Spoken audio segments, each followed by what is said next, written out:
There's some information shared with me in confidence last night at the dinner. I won't say who, I won't say how they heard, but what I will say is I, based on that information, feel like there's going to be a lot more ETFs coming onto the market in the not too distant future. And that will cause significant demand for specific assets. So if you're holding those assets, probably going to see some price appreciation and some benefit. Curve could be one of the ways to do that. Curve is an income ETF for XRP, I believe. It's either the levered ETF or the income ETF, but I think it's a 3% income ETF. Those are great.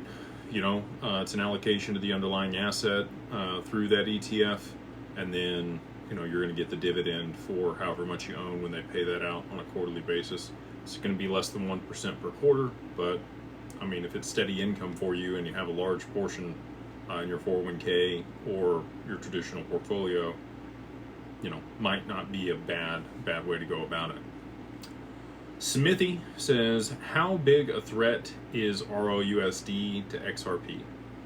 It is the reason that XRP is going to be successful. They are like peanut butter and jelly. Like, you really can't have one at scale without the other one. You need precedent for stable coins on the XRPL, and Ripple has set that with ROUSD. There's been over 1 billion ROUSD minted. They just minted like $193 million worth of ROUSD today. That was another big deal. We also had Ripple's escrow release a little bit earlier this evening. They relocked 700 million. They kept 300 million out. It's still sitting in the wallet. They haven't sold it out onto the market. Last month they sold about 200 million onto the market, so not the full 300 million that they have been holding or selling off in the past. So we'll continue to watch that wallet and let you guys know that is a way that they could absolutely constrict supply on the OTC desk and dark pools if Ripple does not sell that onto the open market.